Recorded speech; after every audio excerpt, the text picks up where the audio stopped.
Nós começamos hoje o 8º artigo do Catecismo, a partir da questão 130, que trata do Espírito Santo, já que o 8º artigo é creio no Espírito Santo. E depois vem creio na Santa Igreja Católica. Mas primeiro no Espírito Santo. O Espírito Santo, ele foi chamado, talvez de maneira um tanto exagerada, no século XIX, o grande esquecido, já que não havia muita devoção ao Espírito Santo, e hoje se pode dizer que ele é o grande deturpado, porque justamente com a renovação carismática se atribui ao Espírito Santo tudo quanto é estranheza, singularidade ou até coisa pior que ocorre nesses ambientes. Então é bom realmente conhecer quem é o Espírito Santo, que nos ensina o 8º artigo do Credo, creio no Espírito Santo. Nos ensina que o Espírito Santo, terceira pessoa da Santíssima Trindade, que ele é Deus, eterno, infinito, onipotente, Criador e Senhor de todas as coisas, como o Pai e o Filho.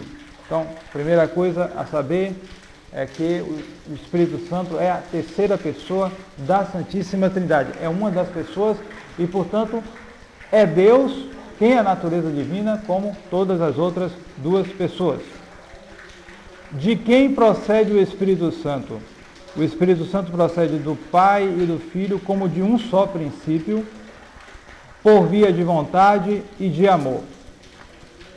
Se o Filho procede do Pai e o Espírito Santo procede do Pai e do Filho, parece que o Pai e o Filho existem antes do Espírito Santo. Como então se diz que são eternas todas as três pessoas divinas? Resposta: disse que são eternas todas as três pessoas divinas, porque o Pai gerou o Filho desde toda a eternidade, e do Pai e do Filho procede o Espírito Santo, também desde toda a eternidade. Mas a palavra procede? Sim, mas vamos explicar justamente isso agora. Processão, por isso eu coloquei isso aqui, esse pequeno esquema, para explicar um pouco melhor isso. Processão não se deve entender no sentido material, ou seja, de um movimento de um lugar para outro. Assim, por exemplo, se faz uma procissão, então se sai de um lugar para outro, levando o Santíssimo, etc., imagens, etc. É uma maneira de entender a palavra, mas não se trata, aqui no sentido teológico, não é esse o sentido. Ela indica, processão aqui, indica origem de outro, vir de, sem implicar necessariamente um movimento de um lugar para o outro. Trata-se de uma operação formal e virtualmente imanente. O que é isso, imanente? Quer dizer, você tem um pai e ele gera o filho. Mas aqui se trata de um pai humano, papai que gera o filho. Então, há uma processão. O filho vem do pai, mas o filho está fora do pai. Correto? É a processão natural. A geração. Né? No caso, mas aqui o filho está fora do pai. Mas, se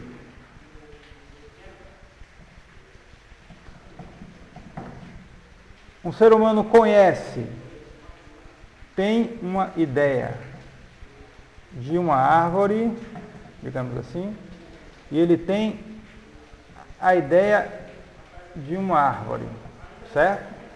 Ele conhece a árvore. Ele conhece a árvore. Esse conhecimento é imanente, está nele. Está nele, não está fora dele. Correto? Vem de algo fora dele, é verdade. A árvore está fora dele. Mas a ideia que o homem tem, estou fazendo uma comparação, a ideia que o homem tem da árvore É um conhecimento, é uma operação imanente. Está nele, não está fora dele a ideia. Correto? Então, assim também, a processão que aqui se trata é uma processão que não é transitiva, como aqui no caso, mas é imanente. Uma operação imanente, como, mais ou menos, para comparar a operação do conhecimento. Permanece dentro. Então, trata-se de uma operação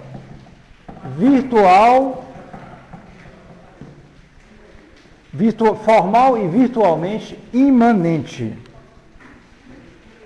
E como em Deus tudo é um, então, essa processão, seja a processão do Filho, seja a processão do Espírito Santo, não vai produzir algo que não seja diferente de Deus. Então, tanto o Filho como o Espírito Santo são também Deus. Então, os dois tipos de processão são a geração e a expiração. A geração produz o Filho e a expiração, o Espírito Santo. Qual é a diferença? A diferença é que, no caso da geração, ela vem por modo de conhecimento. Então, ela é algo semelhante. O filho é semelhante ao Pai. No caso do Espírito Santo, a expiração vem, como está aqui dito,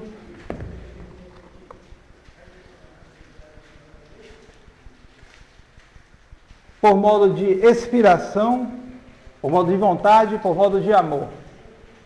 O Pai conhece a si mesmo. E esse conhecimento é uma pessoa, que é o Filho. E o Pai ama o Filho. E desse amor procede, como de um único princípio, o Espírito Santo. Repete essa frase que eu não peguei. O Pai ama o Filho. E desse amor procede, como de um único princípio, o Espírito Santo, que é o amor substancial do Pai e do Filho. Porque o que ocorre é o seguinte: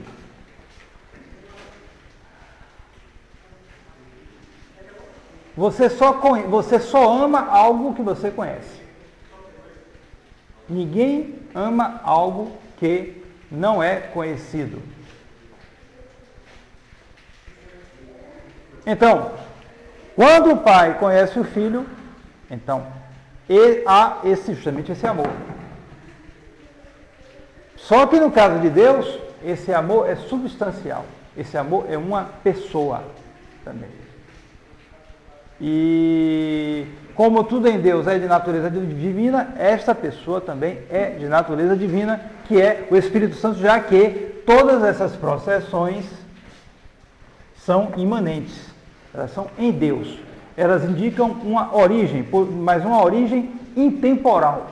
Não se trata de uma origem temporal. Seria temporal se fosse uma processão entendida por um movimento de um lugar para o outro. Mas não se trata disso. Se trata de uma processão intemporal. Ela se faz em Deus. Indica uma origem, mas as três pessoas são um só Deus. Um só Deus. Isso tem que estar bem claro na nossa mente, porque isso mostra que a religião católica não pode ser associada ao islamismo ou ao judaísmo. É uma blasfêmia, é uma infidelidade, o que fazem hoje os hierarcas da igreja, que falam das religiões, como se chama, de religiões de um Deus, religiões monoteístas, melhor dizendo. Gostam de falar mais assim.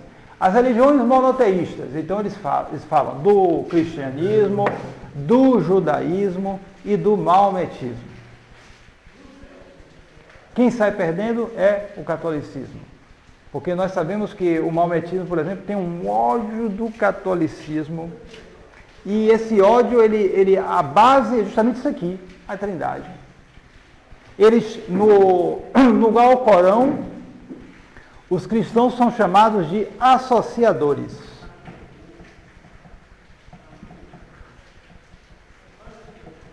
Justamente porque eles associam Alá, o Deus lá deles, ao Filho e ao Espírito Santo. Então, Jesus para eles é um profeta, bom, eles falam de Jesus até, não. Mas associar a Alá é uma blasfêmia, etc, etc, por isso pode matar cristão, etc, etc, porque são associadores. Né? E quanto aos judeus, a gente sabe o ódio que eles têm de Jesus Cristo, né? Achar que deificar, considerar Jesus Cristo como Deus, é para eles uma loucura, é um absurdo, e por isso São João, respondendo uma das cartas, ele diz o seguinte: quem não tem um filho não tem um pai. Pronto, está fechado. Ele já fecha qualquer espécie de ecumenismo já na Sagrada Escritura. Ele refuta os judeus. Se você não tem um filho, você não tem um pai. Portanto, é uma diferença essencial. A religião católica é uma religião da Trindade. Ela afirma a unidade de Deus, mas afirma também a Trindade. São 3 pessoas, porém um só Deus. Porque a terceira pessoa da Santíssima Trindade se designa particularmente com o nome de Espírito Santo. Porque procede do Pai e do Filho por meio de expiração e de amor. Porque justamente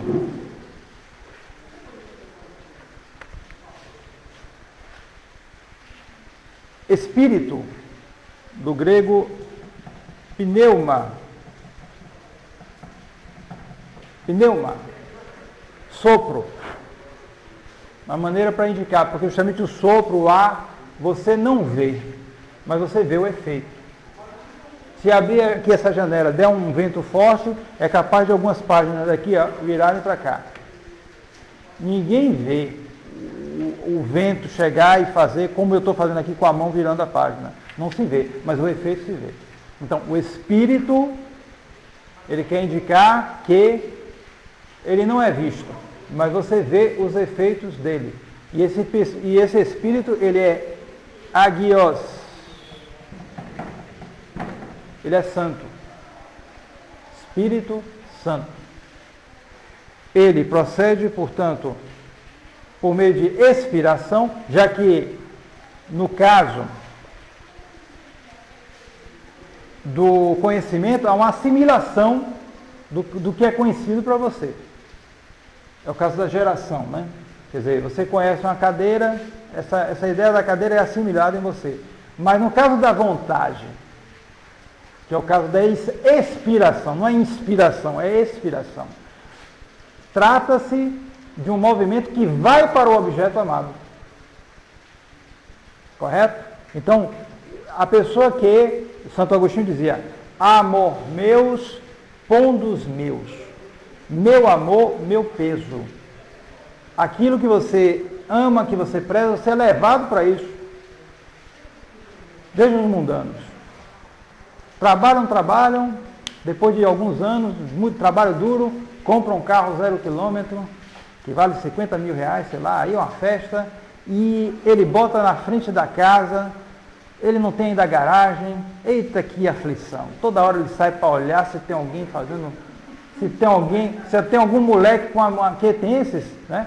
Tem na vizinhança, chega, compra um carro novo, todo mundo fica olhando e de vez em quando tem um moleque sem vergonha que passa e arranha o carro, só para perversidade, né?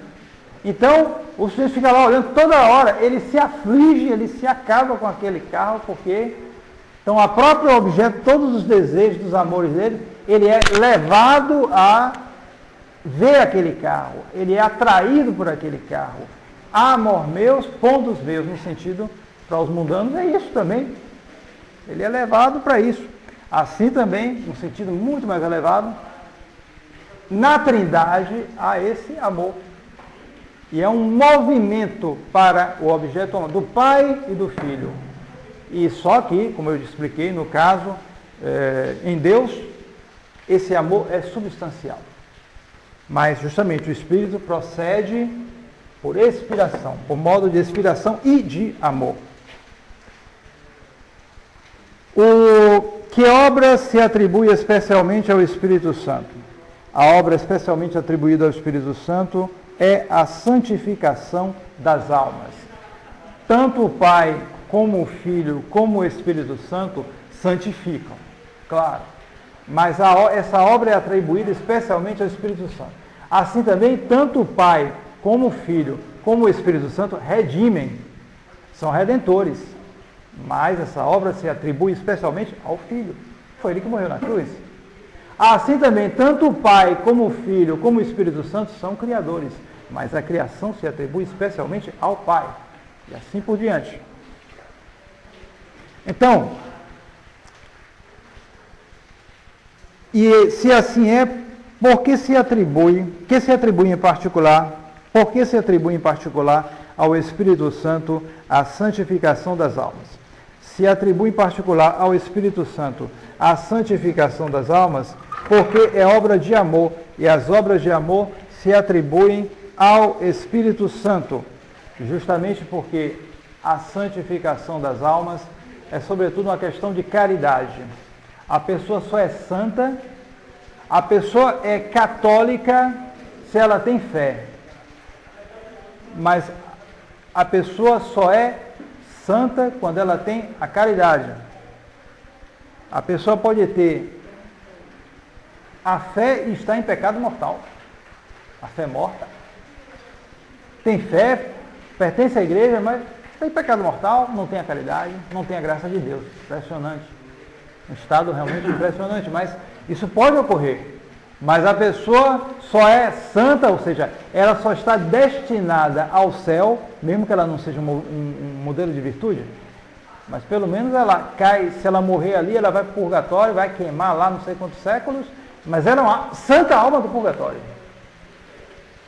É santa em certo sentido, apesar de tudo, porque já escapou do abismo, né?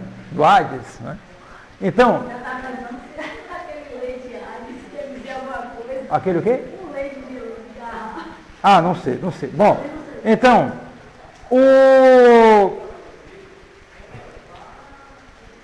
então, justamente, se essa obra de santificação se atribui ao Espírito Santo, porque é a caridade que nos santifica.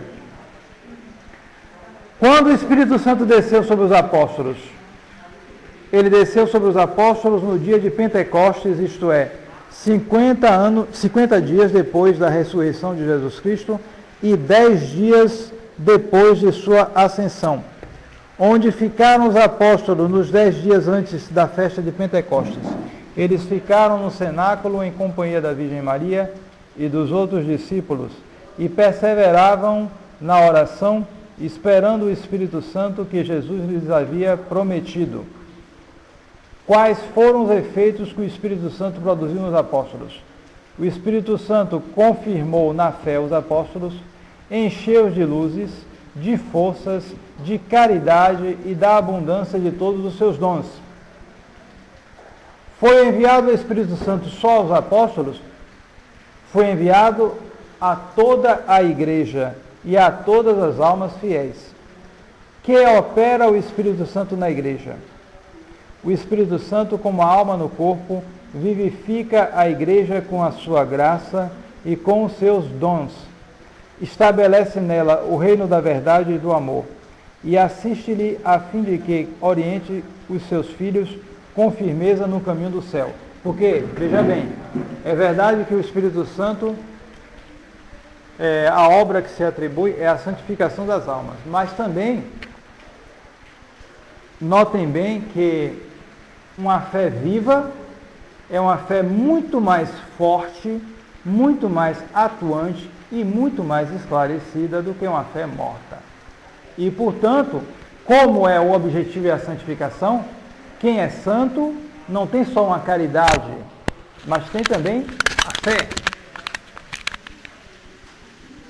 Tem também a fé. Uma fé muito mais robusta. Então o Espírito Santo também trabalhará, agirá no sentido de fortificar, esclarecer, dar luzes à nossa fé. E por isso, também o Espírito Santo é quem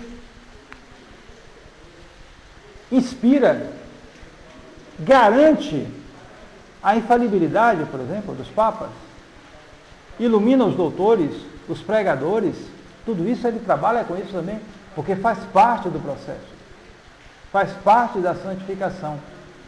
E assim como a caridade anima a fé, de tal modo que a fé sem a caridade é uma fé morta, assim também ele se torna a alma da igreja. Porque alguém, por exemplo, alguém que tem fé, ele crê, mas ele não, aquela fé dele não age para lugar nenhum, ele está em pecado, etc. É como um corpo sem alma, correto? Então, mas um verdadeiro católico, aquele que se santifica, este tem a caridade.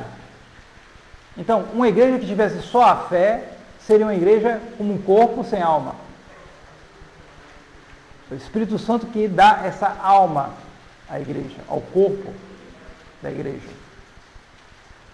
E é ele que se encarrega justamente de dar vida à igreja.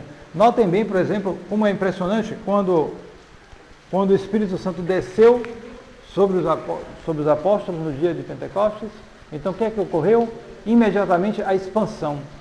Claro que já havia tudo ali com o nosso Senhor Jesus Cristo, já havia a vida da igreja, os sacramentos, tudo estava, mas como se diz, o impulso inicial de expansão foi reservado pela providência divina para o Espírito Santo, já que cabia ao Espírito Santo ser a alma da igreja e cuidar da igreja. Então, nosso Senhor, durante a sua vida mortal, alguns discípulos, mas não havia grande coisa. Claro que nosso Senhor podia fazer tudo isso, mas dentro dos desígnios da providência divina, isso estava reservado para o Espírito Santo. E por isso mesmo, nosso Senhor diz que se eu não for, o Paráclito não será enviado. Se eu não for elevado, o Paráclito, o Espírito Santo, não será enviado. Era necessário que ele subisse aos céus. Você imagina que os apóstolos deviam querer, por que só 40 dias? Que nosso Senhor viesse, ficasse ainda mais tempo, aparecesse até hoje aí, ressuscitado. Não era o desígnio da providência. Eles tinham que subir aos céus, depois de 40 dias. Depois de 40 dias, aí mais 10 dias eles permaneceram em oração. Aquela pequena cristandade, eram poucos, não eram muitos. E depois veio o Espírito Santo, pronto. Línguas de fogo, São Pedro prega 3.000, logo de começo, 3.000 convertidos. Depois outro discurso, depois do milagre que ele fez, 5.000 convertidos, pronto. A igreja estava estabelecida, milhares de fiéis. E daí em diante, logo na primeira geração, já várias partes do Império Romano já eram evangelizadas e não parou mais de crescer. Quer dizer, apesar da matança, do martírio, não adiantava. Né? O sangue de cristãos era o sangue dos mártires, era semente de cristãos, e a expansão não parou mais.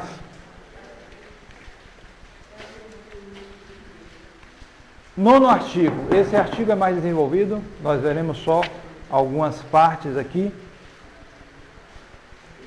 porque ele é dividido em 4 partes.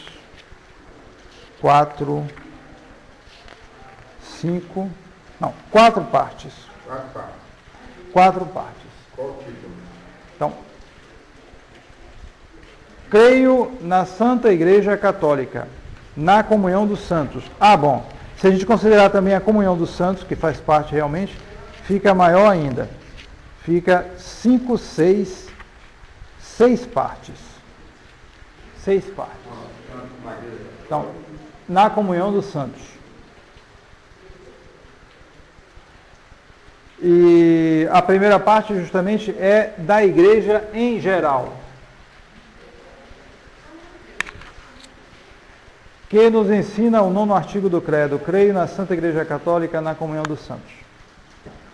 Ensina-nos, resposta, que Jesus Cristo fundou sobre a terra uma sociedade visível, a qual se chama Igreja Católica, e que todas as pessoas que fazem parte desta igreja estão em comunhão entre si.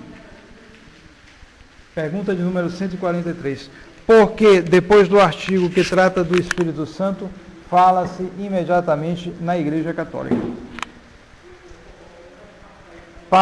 Resposta, para indicar que toda a santidade da mesma Igreja procede do Espírito Santo, que é o autor de toda a santidade. Justamente porque o Espírito Santo é o amor do Pai, do Filho e do Pai e do Filho, amor substancial. Portanto, todas as obras que procedem da caridade são obras atribuídas especialmente ao Espírito Santo, e justamente a principal obra é a santificação. O que quer dizer esta palavra igreja? A palavra igreja quer dizer convocação ou reunião de muitas pessoas. Eclésia, quer dizer assembleia. Quem nos convocou ou chamou para a Igreja de Jesus Cristo? Nós fomos chamados para a Igreja de Jesus Cristo por uma graça particular de Deus, a fim de que, com a luz da fé e pela observância da lei divina, nós lhe prestemos o culto devido e cheguemos à vida eterna. A gente tem que parar para considerar isso. Dizem que São Francisco Xavier, pregando no Japão, então ele converteu os japoneses, vários japoneses, e os japoneses eles tinham um culto aos antepassados muito forte, né? Então eles ficavam, mas onde é que estão nossos parentes, isso, aquilo, porque eram pagãos, né? E justamente esse privilégio de ser católico, né? Porque os japoneses eram melhor do que nós, do que os tupinambás aqui aqui na Bahia, no Brasil. Pelo contrário, eles até melhorzinhos assim, em termos de civilização, tudo, eles tinham mais coisa. Os povos daqui da América, num barbarismo terrível, terrível. E eles vieram os portugueses e trouxeram a luz da fé para eles, converteram essa gente com tanta dificuldade, né? Tanta dificuldade. Eles tiveram que partir, inclusive, para converter mais os meninos, os curumins, porque os mais velhos estavam no estado de degradação, não tinha para onde correr, era muito difícil. Então eles viram, a gente vai pegar os meninos, os curumins, vamos convertê-los e eles vão influenciar depois os pais. Era o que podia fazer. Viviam quase como animais, nus, daquele jeito. E assim eles foram educando esses meninos. Assim, as moças, quando elas cresciam, aí eles se casavam com os portugueses, e aí foi nascendo a raça brasileira, já misturada desde o início, justamente para facilitar esse processo de integração, para converter essa gente. E de tal maneira que a gente chega no século XIX, 98% da população brasileira era católica. Isso aí, uma graça especial, quando até hoje você tem lugares imensos, onde o catolicismo penetrou, mas muito pouco, e você tem grande parte da população pagã, não conheceu nada. Evidentemente é muito mais difícil para essa gente alcançar a salvação eterna. Muito mais difícil. Milagre de Deus, nosso Senhor pode, mas é dificílimo. Em termos normais, como é que uma pessoa dessa vai conhecer a verdade? E por que o Espírito Santo não atua na igreja agora? O Espírito Santo atua em todo lugar, mas depende também da fidelidade ou infidelidade. E não se esqueça que essa fidelidade ou infidelidade leva em conta as gerações. Nós hoje estamos pagando o preço dos erros dos nossos antepassados. E os nossos E os nossos também, etc. Pagarão também os nossos. Porque é assim. Você tem um pai, o pai dá para ruim, começa a beber. E briga com a mãe também não sabe educar direito os filhos. Esses meninos não vão nascer, não vão ter problemas depois? Sim. Nosso senhor age também, mas vai ter mais dificuldade de agir, porque já houve erros aí, e esses erros estão na dependência também de governos ruins, influenciados pela maçonaria, que foram infiéis, Que são castigos. que é um castigo de... Bom, é assim. Então, a igreja é mais ou menos isso também. Mesma coisa, na medida que há homens na igreja, há esse processo também. Então essa fidelidade ou infidelidade ao Espírito Santo não é só uma coisa individual, é uma coisa social. Que tem que ser tratado. Social. Atenção, isso é importantíssimo. As pessoas hoje têm a tendência do subjetivismo, está em todo lugar, as pessoas não se dão conta, a gente não se dá conta às vezes. Então a tendência é achar que eu sou fiel ou não sou fiel a Deus. Claro, isso é importantíssimo, mas não é só isso. Então, você vê muita mocinha, tal, bota uma roupa meio assim, tal. Ah, não, mas ela não... Não, mas eu não tenho tentação contra a castidade. Quando bota? Mas, vamos ver, bota. Ah, não tenho tentação assim contra a castidade, não. Sim, mas você não tem, mas você não vai provocar em outro.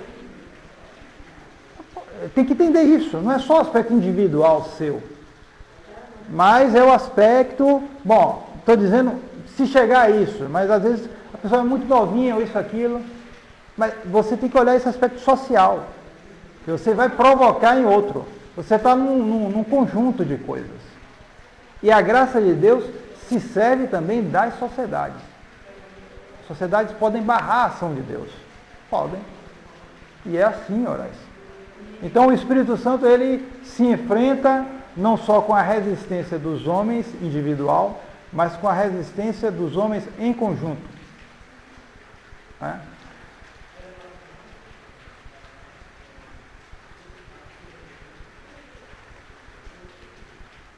Onde se encontram os membros da igreja? Os membros da igreja encontram-se parte no céu, formam a igreja triunfante. Parte no purgatório, formam a igreja padecente, e parte na terra e formam a igreja militante. Estas diversas partes, pergunta 147, essas diversas partes da igreja constituem uma só igreja? Sim, estas diversas partes da igreja constituem uma só igreja e um só corpo, porque têm a mesma cabeça que é Jesus Cristo, o mesmo Espírito que as anima e as une, e o mesmo fim que é a felicidade eterna, que uns já estão fruindo e que outros esperam ainda. Pergunta de número 148. Deixa eu anotar, é militante, depois primeiro são 3, né? Militante, peraí, a primeira é triunfante, padecente e militante. A qual das partes da igreja se refere principalmente este 9º artigo? Este 9º artigo se refere principalmente à igreja militante, porque justamente é a igreja na qual nós estamos. A igreja é uma só, mas a igreja que está lá em cima, no céu, que é a igreja triunfante.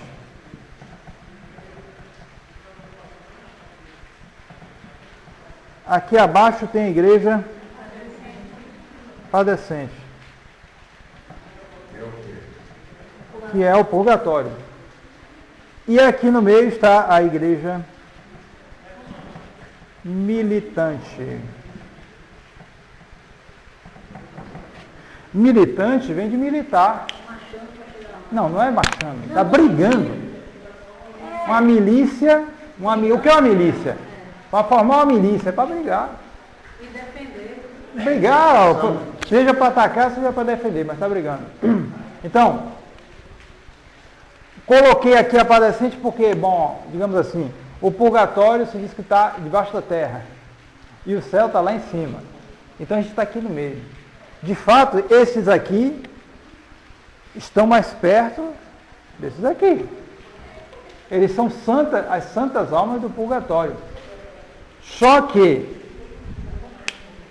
se diz que o purgatório está perto do inferno, né? Lá embaixo, não cai não tem problema não, mas está perto. Porque, não chega a ver não. Pode deixar, há uma diferença imensa, que é justamente o fato de que as almas que estão no inferno, elas odeiam a Deus. E as almas que estão no purgatório, elas amam a Deus. Isso é a maior diferença. A gente tende a interpretar de maneira sensível, que é o fogo. Porque de fato tem fogo no purgatório também. Você está lá queimando, não é brincadeira não. É tão ruim que é o inferno, só que sabe que vai sair. Sim, tão ruim não. É bem menos. Mas é muito... Se diz que o menor sofrimento do purgatório é maior do que o pior sofrimento aqui na Terra. Como é que é? O menor sofrimento do purgatório é maior do que o pior sofrimento aqui na Terra. Mas não teve alguém que disse que a maior felicidade é que ficar no purgatório? Sim, há uma felicidade também muito grande, porque é um amor a Deus. Ele sabe que vai sair daquela coisa horrível. E há também, há um amor a Deus, e há também uma certeza de que escapou. Mas essas duas coisas, atenção, é como alguém que ele está fazendo uma operação, ele sabe, olha, você vai se curar com certeza dessa doença. Certo? Você está fazendo a operação. Só que não tem anestesia, viu? Entenderam? Entenderam? O sujeito está feliz, mas é uma felicidade que ele grita de dor que não é brincadeira. O demônio não tem acesso ao nível mais baixo do purgatório, não é? O quê? É heresia, porque tem uma ideia dessa, dizer que o purgatório tem níveis. Sim. E o pior dos purgatórios, que o demônio teria acesso para atormentar as almas que estão aí. Isso é heresia? Talvez é possível que seja, sabe por quê? Porque também há almas aqui na Terra que são atormentadas pelo demônio. É possível. Isso aqui tem quanto mais lá. Tá entendendo? Mas Não tem risco de cair. não há risco de cair, mas pode ser que Deus dê a permissão para o demônio atormentar. É possível. Eu já li no livro que elas escutam os gritos das almas que estão no inferno. Pode escutar? Bem, também é possível. E é um favor, já. Mas não há desespero lá. É, Isso é que é importante. Existe aquele manuscrito do purgatório que analisa justamente os 3 níveis do purgatório. Bom, é possível. a nível de reparação, É possível. Agora, o que a gente tem que estabelecer bem claramente é que não há nem ódio, nem desespero. Existe sofrimento, mas existe sofrimento com amor. Só que esse amor, ele vai crescendo na maneira que a pessoa vai subindo, saindo, mas ele é quase não sentido nos níveis mais baixos. É só o sofrimento mesmo, amigo. E você também aquele É negócio. porque a pessoa tem uma tendência, às vezes, a adorar o purgatório. Há uma pessoa mesmo que dizia ao padre, eu queria tanto conhecer o purgatório. Meu Deus, não é paciência. Falta de juízo, né? Sim. O inferno não entra aí não, nessa... Evidentemente que não. Quem caiu no inferno já não está mais na igreja. mas foi a igreja que tirou o inferno. Não foi a igreja, é o nosso Senhor. Bom, Agora, então, no purgatório, a pessoa parece que aceita dizer, eu mereço mais ainda até. Não tem conceito do mal. gratidão. existe tudo isso, seu filho. Agora, veja bem, essas coisas aí, elas existem, mas o que prevalece é o sofrimento. Eu sei. Para a gente não pensar que a gente vai lá, está amando a Deus e... Porque, você vê, há uma mística, Santa Catarina de Gênova, ela escreveu muito sobre o purgatório. Então ela fala desses aspectos. Mas não nos esqueçamos que para uma alma que está lá, sobretudo nos graus mais baixos, ela não está sentindo muito isso não. É como eu disse a você, é uma operação, ele sabe que ele vai se curar, mas é o ventre aberto e não tem anestesia. Então, É a mãe que tem que botar o filho, parir o filho, mas vai passar pela dor de parto. Exatamente. A igreja militante tem que cumprir as condições de ter Cristo como cabeça, porque muita gente que está aí no liberalismo acha que está na igreja militante, que está lutando por Cristo, quando na verdade não está lutando para se liberar de Cristo. Tem que ter condição. Sim, claro, evidentemente essa luta aqui é para estar unido à cabeça, que é nosso Senhor, e assim superar em nós mesmos o mal, nossas tendências, etc., e superar também no mundo. Nós estamos lutando contra as potências infernais e contra os homens que estão submissos a essas potências infernais. E, portanto, o aspecto de luta é essencial à igreja. Que parte, hein? Que a igreja Sim, tá mais perto no sentido de que aqui, o que é aqui Santos, correto? E o que é aqui Santos? Ambos são salvos. Quem está no purgatório está salvo. Enquanto que aqui, você pode estar santo, pode ser, mas ninguém aqui está garantido. Daí porque precisa luta. Você não está garantido. Não, justamente o que há, de acordo com revelações, etc., é que o purgatório estaria debaixo da terra, no nível perto do inferno. Bom. Isso aí pode falar, com relação ao purgatório, o inferno, são dois na terra.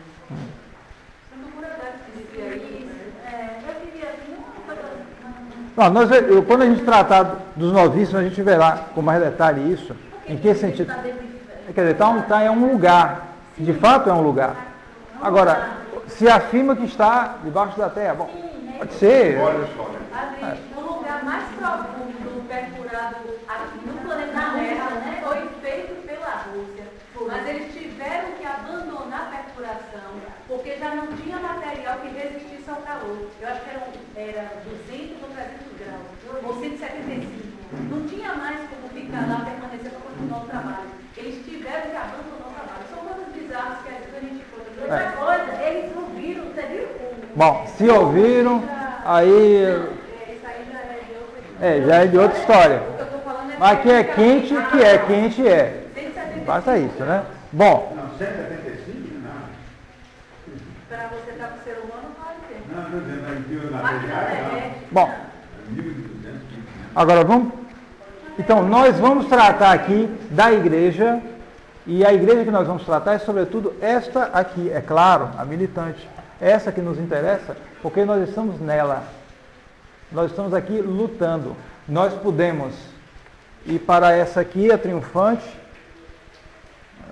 mais provavelmente, infelizmente, a gente vai primeiro para essa aqui, depois, esperamos que não, mas é bem possível, mas também pode ocorrer coisa pior. Então, nós estamos lutando.